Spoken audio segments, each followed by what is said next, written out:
team, a rowing team,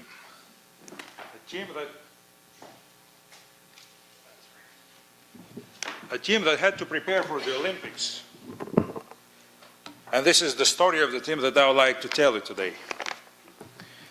This is the story of a team that managed to get along. First of all, to get together.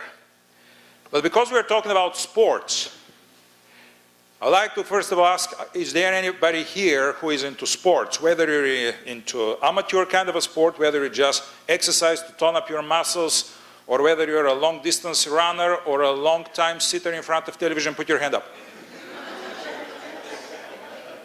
All right, good, good, good. Anybody into rowing? Anybody into rowing with a spoon, into chocolate cream? Okay, good.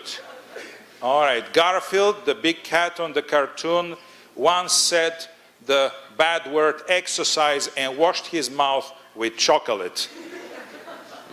Now, talking about sports, it is very inappropriate for me to stand in front of you, and I believe you will not accept me in a tie and a shirt. So if you don't mind, I will have to change. Please turn around while I'm changing. Okay, you want? I will. Hold this mic, Mark. Yeah.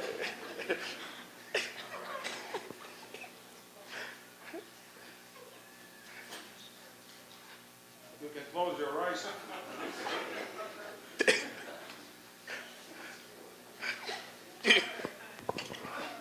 Thank you. You've been patient. There was a rowing team.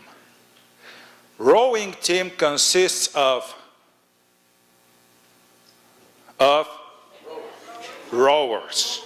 Rowers. Do they have in English roweress for females? Me neither. I don't think either. Otherwise I would have known the word by now, or I wouldn't have passed my English exams. But I'm just saying rowers, including males and females. They'll tell me you have to be gender inclusive. I don't know what other things I have to start including nowadays. We become so inclusive, we're actually exclusively inclusive nowadays, Mark. It bothers me at times. But the rowing team, they were getting together. They had a beautiful boat. In fact, the boat was long enough to sit 2 rows of people, 12 on each side. Everyone had a paddle. Now, paddles are used for paddling. You have to put the boat into water, right? Because you cannot row on a sand. It becomes very difficult to row in a sand, if you ever tried. The boat was nice. It was one of the last words of boat-making technology. The paddles were polished.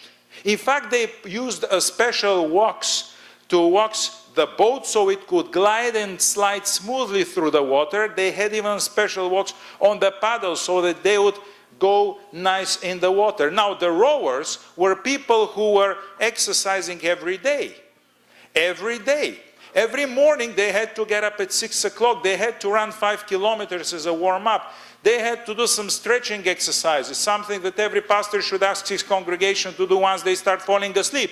They were using stretch exercises. Then they would sit, they would use some heavy weights exercises to flex the muscles, biceps, triceps. They were using those special rowing machines. All those of you who are used to go to the gym once upon a time, never visited it again, you've seen this rowing machine. And people actually like to sit and row. I've tried one of them. It was more like a fan in my face than exercising of the muscles. I quit using it. It's useless. I go to something that's much more manly.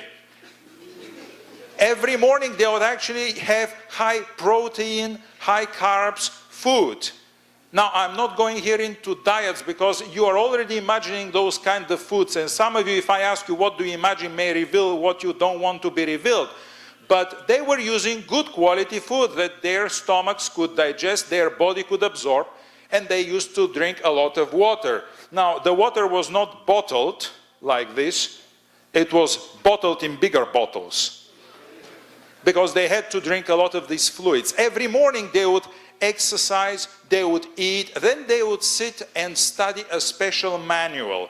They had a very thick, big manual that was intended to teach them how to exercise their muscles. It dealt with the anatomy, the physiology of the muscles. It dealt with techniques of rowing. It actually involved also working how to row and work as a team. Because as you know, rowing is a teamwork primarily. And so they would start every day. They would work hard. They would get really, really into the rowing because they had a special reason for it. And the very special reason they had was they were training for the Olympics. Olympics were still far away. Olympics were still in the distance. But as you know, you don't start training for the Olympics the day before. As much as if you go to Canadian Idol, you don't start singing or practicing the night before. Or if you have Simon Cowell, I tend to call him Simon Coward, in front of your face, he'll give you something that you don't want to carry for the rest of your life as psychological burden. You don't want to have a stigma attached to it and televised worldwide. So they had to row well in advance. They had to get really well into every single detail. In fact, they had a very well-trained captain. The captain had national and international experience. He had trained under actually one of the greatest coaches. And the team actually had a coach as well, who was superior to the captain. The coach was not sitting in a couch watching the team. He was actually with the team inside the boat. On one side of the boat was sitting the captain. Opposite him, facing everybody, was the coach. The coach was the best ever. They could not dream of anyone better than that. In fact, he had been a trainer to so many captains, and so many captains had trained so many teams, and there was not a single team, as a result of which, who had not won a golden medal. And so they would practice every morning. Get up early, exercise, eat, read, practice, morning and afternoon. Morning and afternoon. And of course, on purpose, they had to have at least 8 to 10 hours rest because they had very intense exercise program. Everything was going well. In fact, even the lake waves would know when this rowing team would get there, they would smooth. They would not get bigger so that the boat could slide and glide through. Back and forth they went. Back and forth. It was a happy team. In fact, the captain loved the team. He would get up early with them. He would run with them. The coach would be with them. He would run. Now, of course, you understand the coach is a little bit senior than the team, so he wouldn't run and do all the exercises, but he had sufficient knowledge to tell them what exercise to do and how to do it for maximum performance. And you can imagine, the muscles were getting bigger, stronger, the teamwork was getting better. In fact, the spirit of team was such that if one would not perform well, everybody else would get up and work together with this singular rower to make sure and ensure that this person would row well so that the team would succeed. Every day, they would work together, row together, practice together, learn together. But as time went on, they began to fatigue. Somebody said, why do we have to row every single day? Can we start a different program? And in fact, he found some supporters. They thought, we might as well start rowing every other day. They found some book on physical exercise. They pointed out and said, see, here it says that if you exercise every other day, your muscles will relax one day and get better. They had a good reason for that.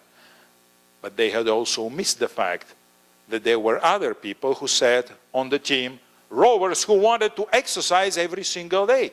Somebody